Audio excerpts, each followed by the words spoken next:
Let's play quietly.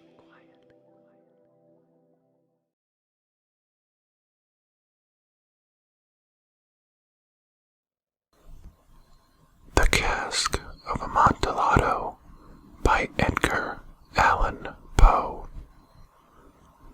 The 1,000 injuries of Fortunato I had borne as best I could, but when he ventured upon insult, I vowed revenge.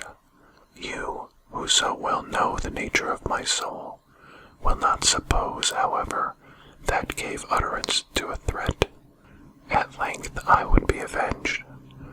This was a point definitely settled, but the very definitiveness with which it was resolved precluded the idea of risk. I must not only punish, but punish with impunity.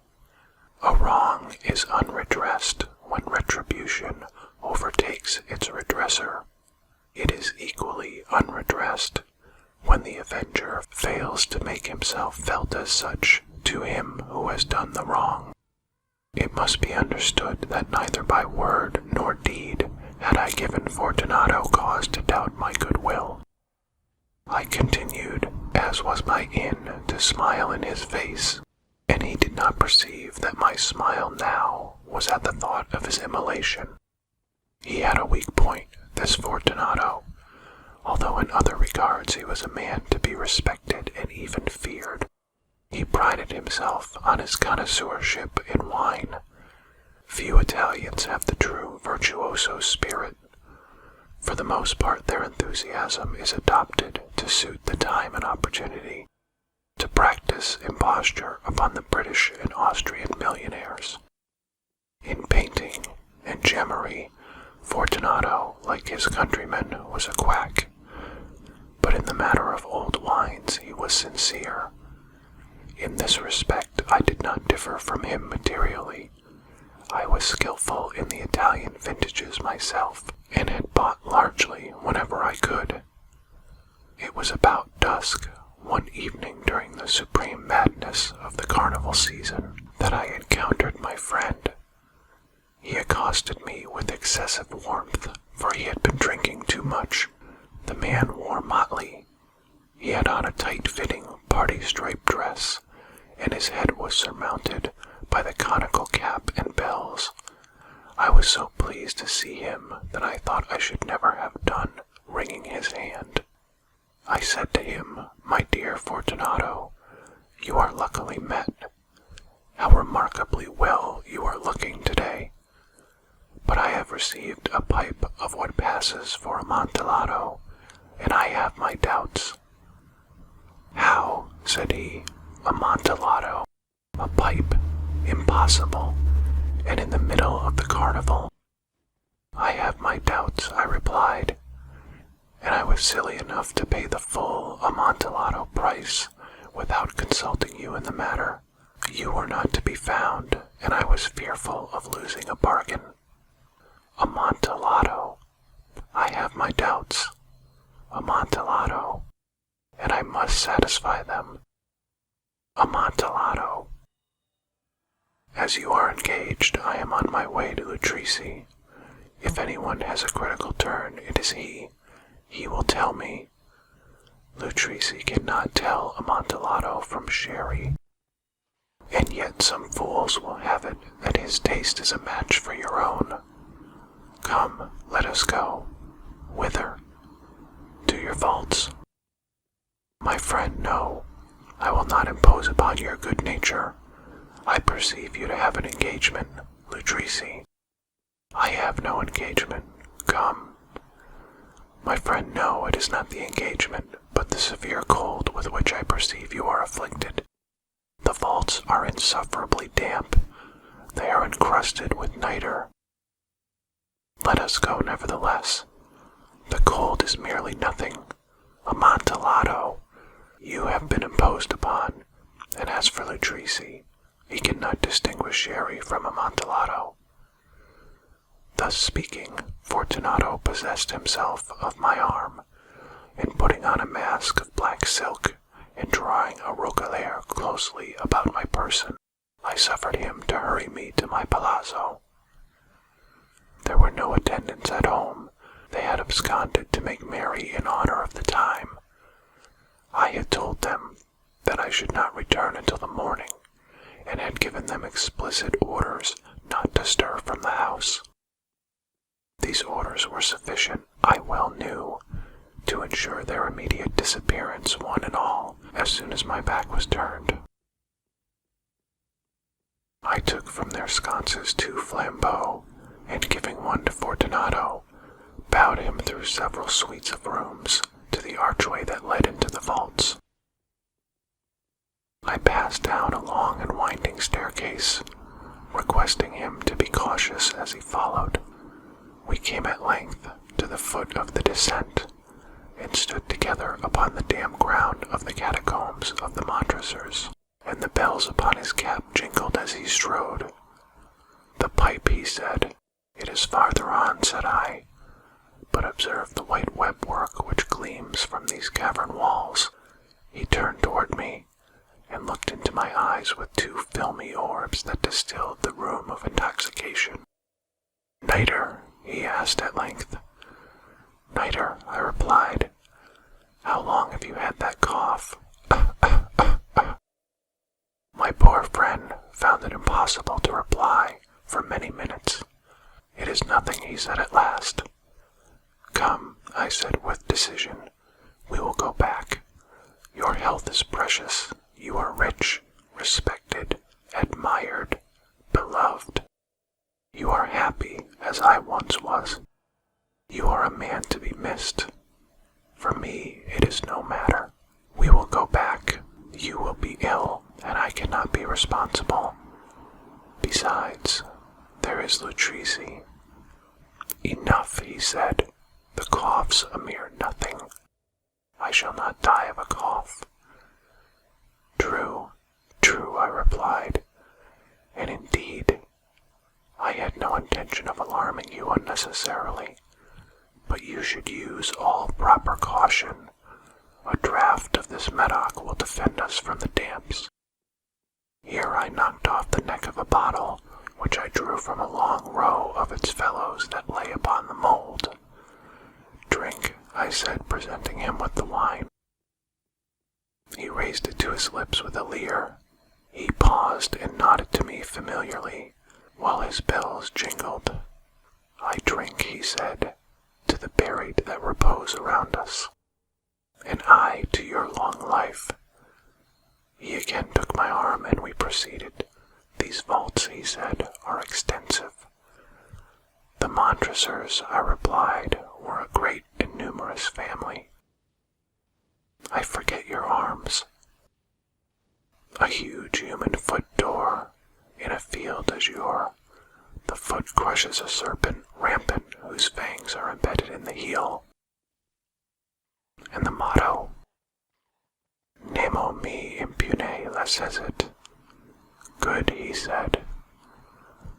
The wine sparkled in his eyes and the bells jingled. My own fancy grew warm with the Medoc.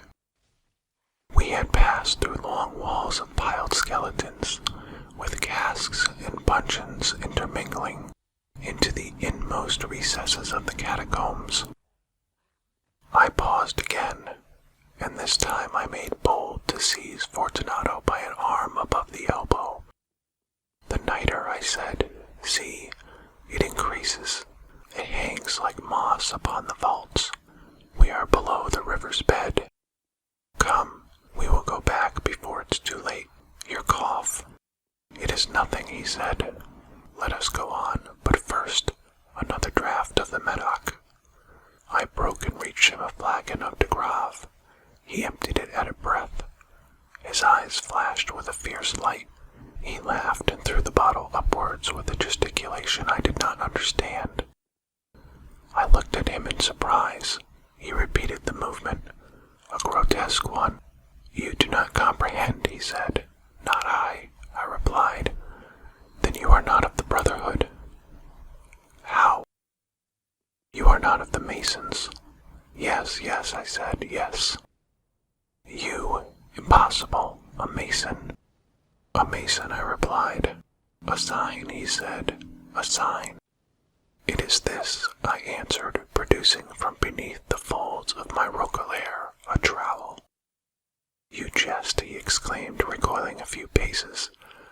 "But let us proceed to the Amontillado."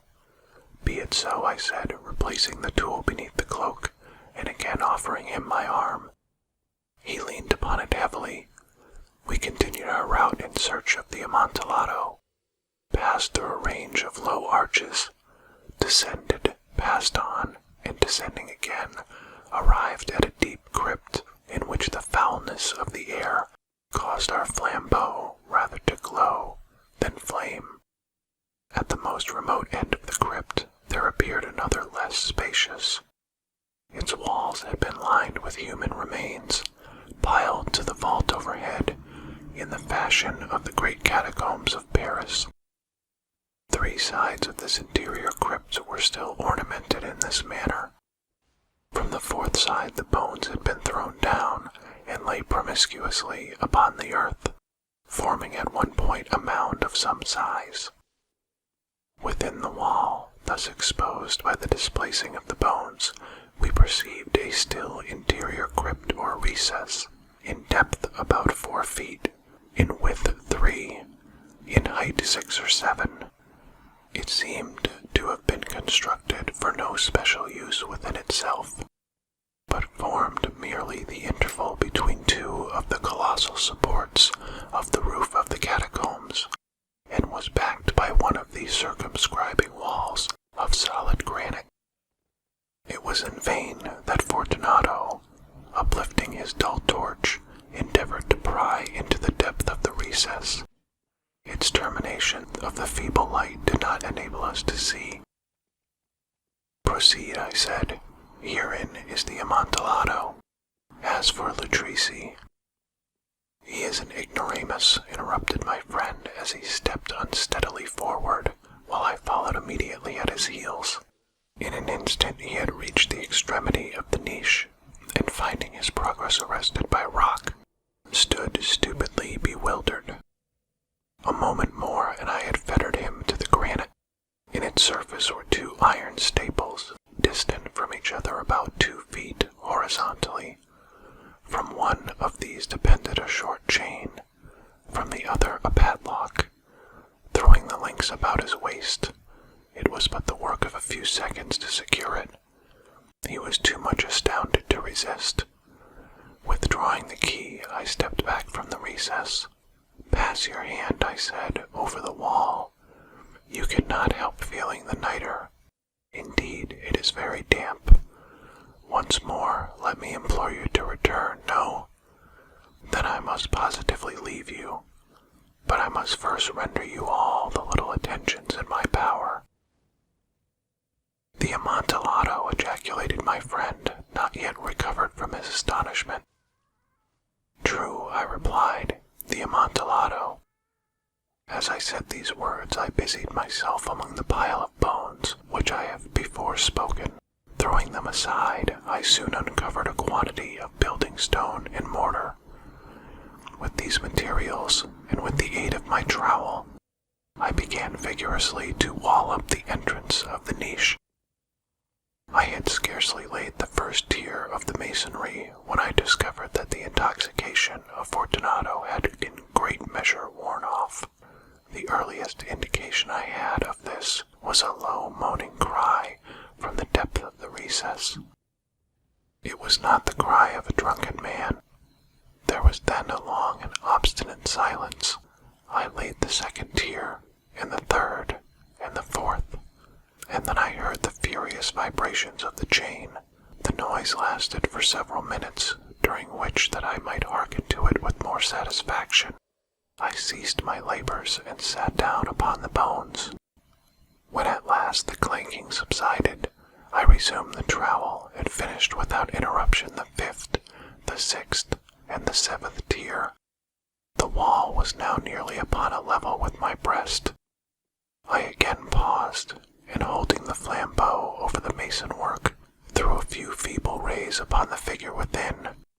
A succession of loud and shrill screams, bursting suddenly from the throat of the chained form, seemed to thrust me violently back. For a brief moment I hesitated. I trembled. Unsheathing my rapier, I began to grope with it about the recess, but the thought of an instant reassured me. I placed my hand upon the solid fabric of the catacombs and felt satisfied. I reapproached the wall. I replied to the yells of him who clamored. I re-echoed. I aided. I surpassed them in volume and in strength. I did this, and the clamorer grew still. It was now midnight, and my task was drawing to a close. I had completed the 8th, the 9th, and the 10th tier.